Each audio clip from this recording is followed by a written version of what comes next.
E aí, beleza? Aqui é o Daniel da Vegan Cheese Lover trazendo dicas para você fazer o melhor queijo vegetal que você já comeu. E eu queria falar sobre 3 pontos para o seu queijo vegetal ficar saboroso, porque esse é um grande drama que eu tenho visto por aí. É a questão do sabor, é a questão de ter um queijo vegetal realmente gostoso. Muita gente tem isso como um ponto que desanima, né? Desanima ir atrás de queijo vegetal, desanima em relação à alimentação vegana. Quem não é vegano prova um queijo vegetal e muitas vezes já percebe que aquilo não vai ter tanto futuro assim, né? Bom, se você já foi num supermercado, por exemplo, né, quando a gente compra um queijo vegetal, se a gente vai no supermercado e compra, e a hora que a gente prova aquilo ali, realmente tem alguma coisa que deixa a desejar, né? Na maioria das vezes. Ou seja, você tem alguma, assim, normalmente em grande superfície, a gente não tem tantas opções, mas a gente tem opções de grande indústria. E o que está ali para nós é um pacote de amido, né? Que tem bastante óleo de coco muitas vezes e aromas. E esses aromas às vezes está no rótulo, aroma natural, aroma idêntico ao queijo e tal, ou seja, você não sabe o que é. Mas enfim, quando você tira aquilo da embalagem, primeira coisa, o aroma realmente, né, o cheiro daquele queijo vegetal, ele faz lembrar alguma coisa em relação a queijo. Isso daí sem dúvida nenhuma. Aí já começa a criar expectativa. Aí a hora que você come aquilo ali, aí desanima. Porque o sabor não bate lá. Não chega a ser algo saboroso. E eu já vou explorar um pouquinho mais a questão do sabor para a gente entender por que esses queijos realmente eles não são saborosos assim. Mas se você vai para um outro caminho, ainda em relação à compra, ou seja, você vai atrás de um queijo vegetal mais artesanal, né, que você conhece alguém que produz, ou até mesmo vai para algum empório, alguma loja de comida que tenha uma certa variedade, né, algumas coisas mais no sentido da delicatessen, coisa assim. Aí você pode encontrar alguns queijos vegetais que são artesanais, né? E esse sim.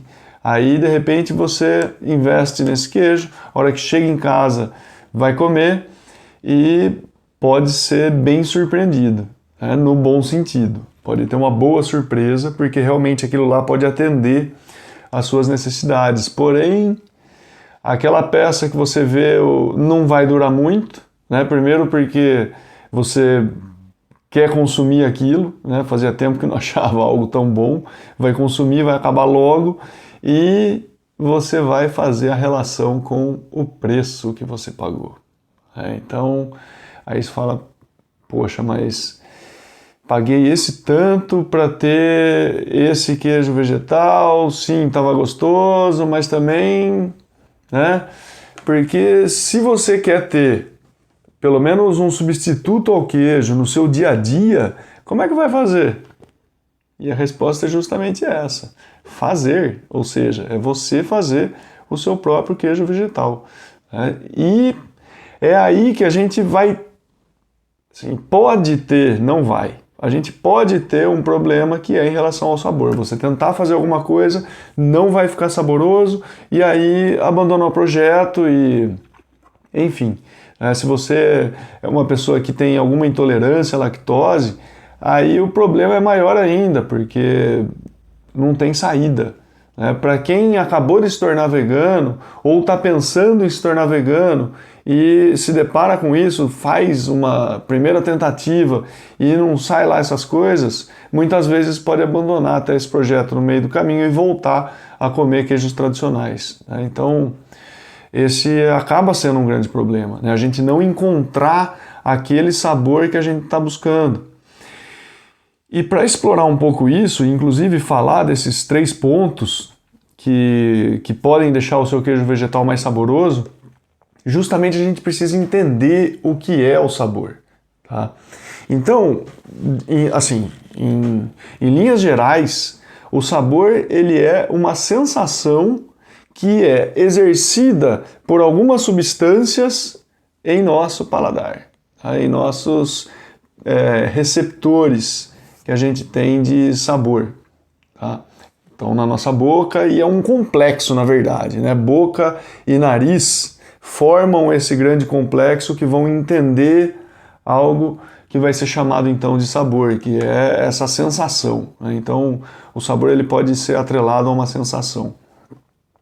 Agora, quando a gente fala então de sabor, essa sensação ela vai ser percebida por nós por alguns sentidos.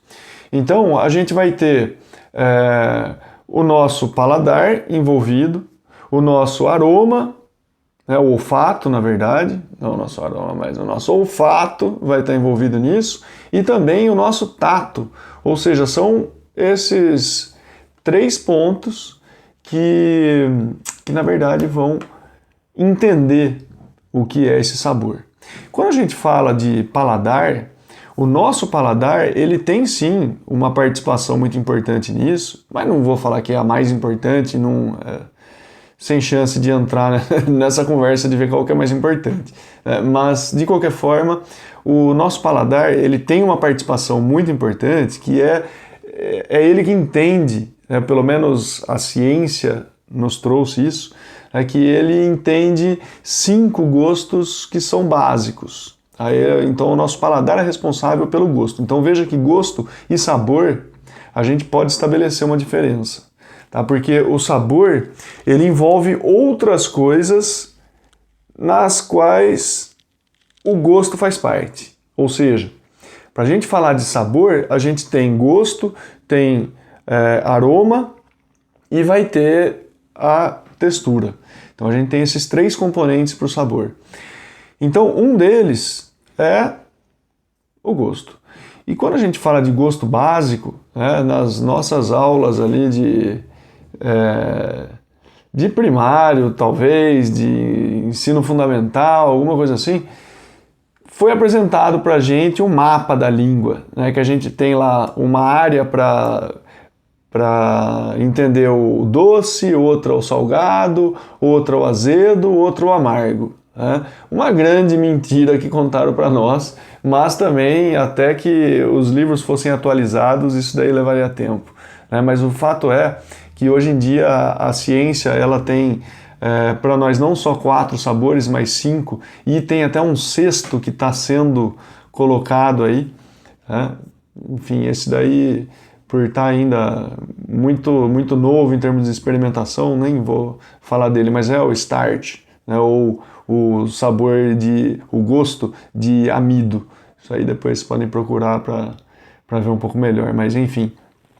O lance é que então a ciência ela já nos trouxe 5 sabores básicos, eu já vou falar o 5º, mas também a ciência ela percebeu que a nossa língua ela não tem essa divisão, a ponta vai perceber melhor o doce, ou atrás, no meio é mais o amargo, nos cantos é mais salgado e tal.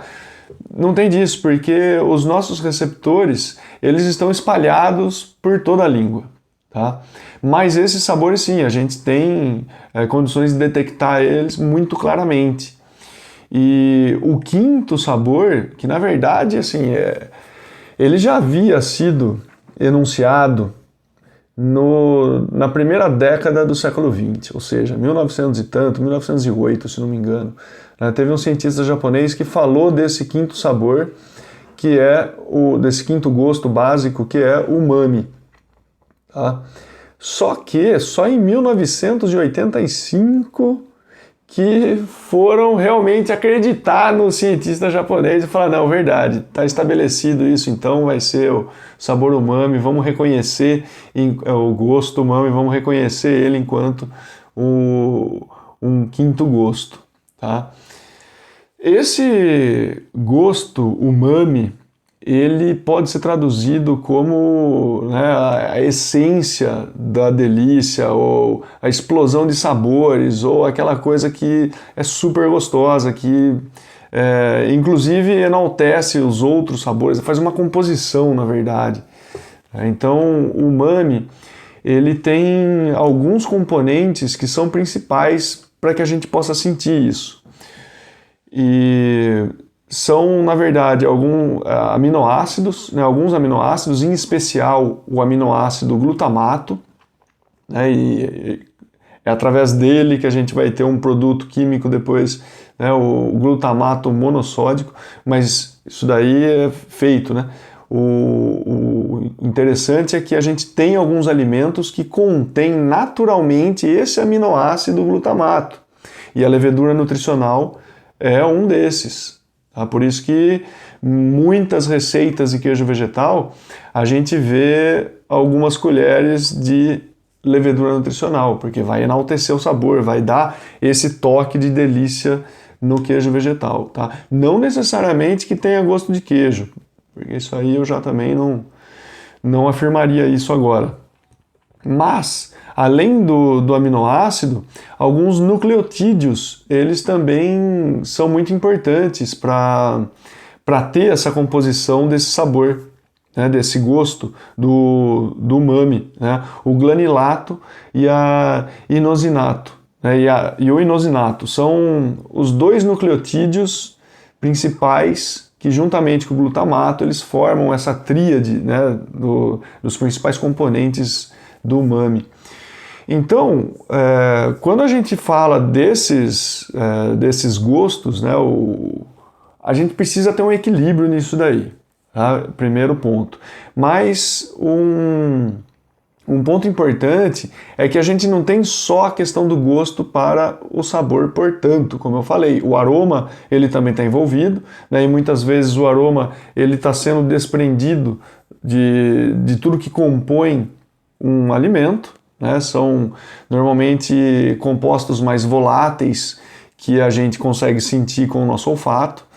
E depois a gente tem também a questão da consistência, ou seja, a própria textura que a gente vai ter no nosso palato, na língua, né? Como que a gente percebe isso, mordendo isso daí e tal, tudo isso que envolve a parte do tato, né? Desse toque do alimento com a nossa boca, ela também compõe o sabor, tá? De alguma forma isso também acontece.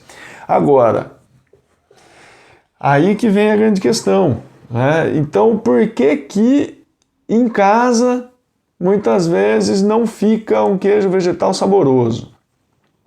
Bom, eu posso pensar a princípio em 3 pontos aí para tentar entender por que não fica um queijo vegetal saboroso. Tá? O primeiro deles é uma expectativa muito grande. E o maior problema é que dentro dessa expectativa muito grande é tentar achar, ou pelo menos achar, que ao fazer um queijo vegetal vai ficar igual um queijo animal. E não vai. Desculpa a sinceridade, mas não vai. Tá? Se alguém está falando para você que um queijo vegetal vai ficar igual um queijo animal, estão mentindo para você. Que isso fique bem claro. Porque entre os próprios queijos animais não existem queijos iguais. Como é que a gente vai falar que um queijo vegetal vai ficar igual a um queijo animal? Tá? Porque a gente tem uma série de compostos, de situações, de ingredientes que estão concorrendo para que um queijo de origem animal seja feito. Então, se a gente fala só falar de queijo de leite de vaca, por exemplo, já existe uma diversidade muito grande. E se você pegar o leite de vaca, o mesmo processo, mas estamos falando leite de vaca, só que uma vaca de um determinado país, uma vaca de um outro país, mas vamos falar do mesmo processo para fazer esse queijo. Vão sair queijos diferentes, né? Então como que a gente vai falar que um queijo vegetal vai ser igual um queijo animal? Não vai ser.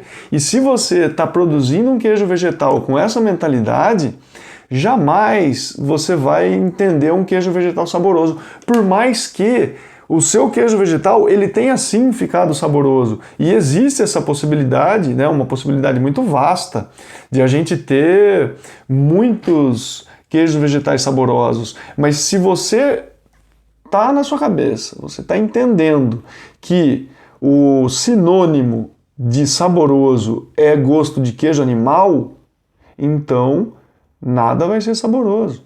Nenhum queijo vegetal vai ser saboroso. Né? Esse é um ponto muito importante para a gente perceber. Porque ainda assim eu vejo muita gente que está apegada a esses sabores, a essas texturas do queijo animal. Né? É uma coisa que fica no passado e tal. Maravilha, tem outras sensações que estão envolvidas também, né? Às vezes remete para um lugar, remete junto a pessoas queridas de um passado e tal. Tem toda essa história aí também envolvida. Mas a gente precisa entender também essa realidade que a gente está vivendo, que o queijo vegetal não vai ser igual ao queijo animal. Tá? Esse é um ponto aí que precisa ser desenvolvido sim. Aí depois, uma vez que a gente supere isso, entenda, né, essa questão, entenda que um queijo vegetal ele pode ser sim saboroso dentro do que ele vai ter em termos de, olha só, entre aspas agora, em saborosidade, né? Seja lá o que isso signifique, mas enfim, uma vez que a gente entende isso daí, então, um outro ponto que a gente precisa também compreender é que nem todo queijo vegetal que vai ser feito, ele vai ser apto para ser degustado sozinho, tá? Não é, nem todos você vai pegar esse queijo vegetal pronto, vai comer e falar, nossa, que delícia. Não vai ser assim. Porque dentro dessa diversidade que a gente tem também queijos vegetais que são produzidos especificamente para acompanhar determinado preparo culinário. Tá? Então a gente precisa entender isso também. A gente tem essa conexão entre um queijo vegetal e um determinado tipo de alimento. Por exemplo, se você for fazer uma mussarela, para que você vai fazer essa mussarela, em primeiro lugar? Para usar como? Porque eu quero ralar e colocar numa pizza. Maravilha. Então, vai ter uma certa receita para você seguir e desenvolver essa mussarela. Vai ter um certo guia, né? Alguns ingredientes que são mais interessantes de estarem presentes nessa mussarela. Se você falar, não, eu quero uma mussarela para eu fazer uma brusqueta, então é um outro caminho que você deve seguir. Tá? Não vai ser a mesma mussarela que vai para a pizza, para ser colocada ralada em cima da pizza e ela ir ao forno, não é a mesma que vai para a brusqueta. Tá? Então isso daí a gente precisa entender também. Por exemplo, esses dias mesmo, eu fiz um queijo vegetal aqui com grão de bico. Tá? Eu estava nessa, falei, quero fazer um com grão de bico e imagino que dê certo, vamos ver. E aí comecei a inventar moda ali. Né? Foi grão de bico, foi aquafaba, né, o grão de bico cozido, foi aquafaba, coloquei um pouco de farinha de grão de bico também, né? E daí óleo de coco foi também, e daí alguns saborizantes, né? Dentre eles, posso estar enganado, mas assim, a levedura nutricional com certeza tinha, sal com certeza tinha, obviamente, depois alho em pó, alguma coisa assim. Foi também. Mas enfim, o importante é que, no fim das contas, virou uma peça de queijo vegetal, né? Dá para cortar, tem corte e tal, o óleo de coco estava lá para isso também. Né? O próprio grão de bico, quando ele é aquecido, ele encorpa bastante também. Então tinha tudo para dar certo. E hora que ele ficou pronto e eu comi, eu falei, aí, tinha tudo para dar certo, mas não deu. Porque não sei, não gostei, não ficou bom, ficou meio forte, dava para até no fundo lembrava um pouco o grão de bico e tal, não sei o que. E ficou aí. Até que passou um dia na geladeira, 2 dias na geladeira, aí depois no terceiro dia, o que aconteceu? A Rita, a minha companheira, ela foi preparar uma salada.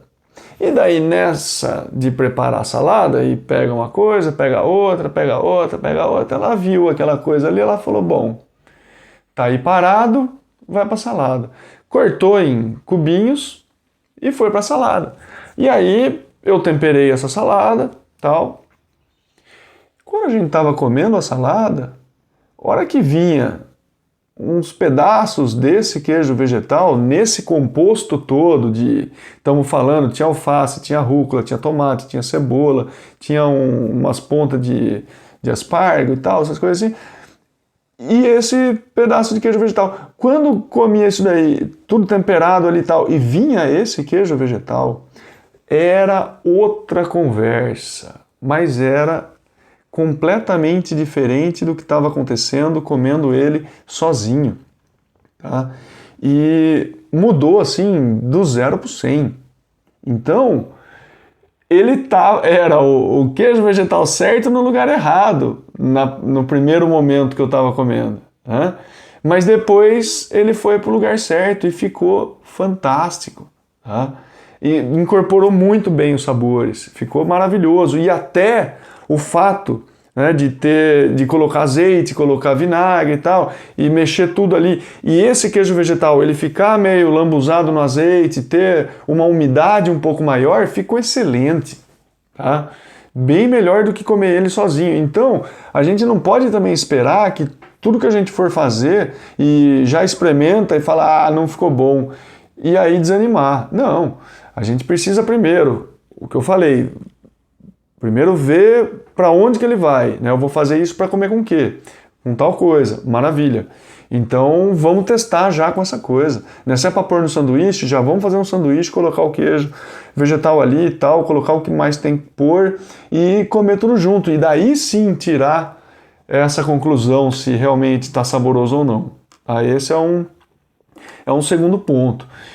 E depois, uma outra situação que pode acontecer é você estar seguindo receita só, né? Sem ter um pensamento crítico por trás da coisa, né? Ou até sem estar fazendo uma leitura adequada da receita, sem, de repente, você ter histórico de tudo que você já fez, né? Vamos imaginar que você já fez uma receita, não gostou, fez outra, não gostou, fez outra, não gostou. E vamos pegar essas 3 receitas que você não gostou, colocar junto e ver o que aconteceu. Ver se tem algum ingrediente que está se repetindo, se não tem, qual que é a situação que está acontecendo ali. Né? Porque isso também é um ponto muito importante. Às vezes, a gente está só seguindo receita e as quantidades, elas precisariam ser diferentes, porque o nosso ingrediente é diferente do ingrediente de quem fez a receita, tá? Então isso daí eu tenho falado bastante. As marcas diferentes, elas trazem potências diferentes. Então, às vezes 2 colheres de sopa de um ingrediente de uma marca pode não ser 2 da outra. De repente tinha que ser 1,5, né? Ou 1,1/3, ou alguma coisa assim, enfim. Sei, mas estou trazendo isso para que a gente comece a ficar um pouco mais esperto com as receitas, quando a gente está lendo essas receitas e reproduzindo a quantidade. Uma dica de ouro, sempre que for fazer qualquer receita, ainda mais uma receita que você nunca fez, é sempre colocar um pouco menos de alguns ingredientes ali, principalmente ingredientes de sabor, né? Porque depois que você mistura tudo, experimenta e vê se tá tudo equilibrado. Se não tá, o que tá faltando? Tá faltando um pouquinho de sal? Põe mais um pouquinho de sal, experimenta. Tá faltando, mas não sei, tá faltando alguma coisa que, né, dê essa explosão de sabores aí. Coloca um pouquinho mais de levedura nutricional então, vamos ver como é que tá. Enfim, porque é mais fácil a gente ir colocando aos poucos do que de repente passou e aí ter que diluir isso com mais água ou mais leite vegetal ou mais... É bem mais difícil esse processo, tá? Agora, uma vez que a gente entende então esses 3 pontos, como que a gente vai fazer para que então realmente a gente faça como que a gente vai fazer para ter um queijo vegetal saboroso, em casa, produzido em casa por nós mesmos. Vamos voltar para o sabor. Então, o que o sabor envolve? Se a gente quer um queijo vegetal saboroso, que vai ter sabor, a gente precisa então voltar àqueles 3 pontos do sabor, que é o gosto, o aroma e a consistência. Então, a consistência, ou seja, a textura dele, como que a gente vai dar isso daí?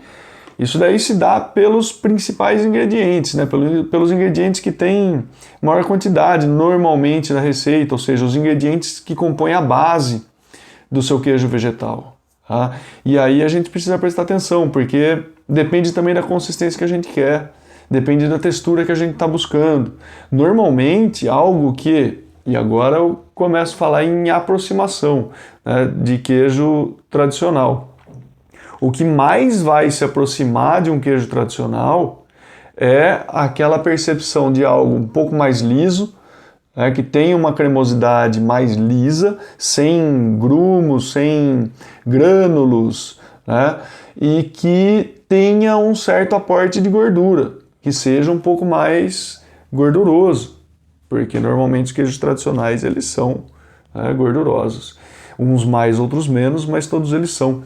Portanto, quando a gente for produzir um queijo vegetal, a gente precisa entender essa base para compor ela. Primeiro, eu tenho um tanto bom de proteína para compor essa base, porque o queijo tradicional é proteína coagulada, né?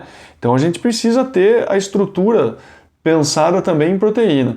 Tem um pouco de carboidrato também, porque a gente precisa ter um equilíbrio desses gostos aí também, né? Então o carboidrato ele contribui um pouco com o dulçor.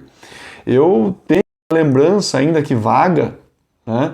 Porque já faz bastante tempo que eu não consumo queijo tradicional, né? Parei com isso em 2008. Então, 15 anos já, mas eu tenho uma vaga lembrança que o parmesão, por exemplo, ele tinha um dulçor até um pouco mais pronunciado, né? Mas era possível você encontrar esse tipo de dulçor, se buscado, em vários queijos tradicionais. Ou seja, quero dizer que é importante também você ter esse dulçor que vem dos carboidratos para equilibrar a coisa. Tá? Para deixar uma coisa bem equilibrada, então. E depois, a própria gordura. A gente tem que ter um aporte de gordura. Se isso vai vir de óleo de coco, se vai vir de óleo vegetal, se vai vir das próprias castanhas, né, a composição que a gente vai fazer da massa, a gente precisa prestar essa atenção, tá? Então a consistência ela vai ser dada por isso. E depois a gente vai usar geleificante, vai usar amido, é o óleo de coco que vai dar estrutura. Isso tudo precisa ser pensado também. Porque se a gente for usar agar-agar, por exemplo, aí na consistência já pecou. É o caso que eu estava falando no começo do vídeo, que você compra no supermercado uma fatia, né, um queijo vegetal fatiado.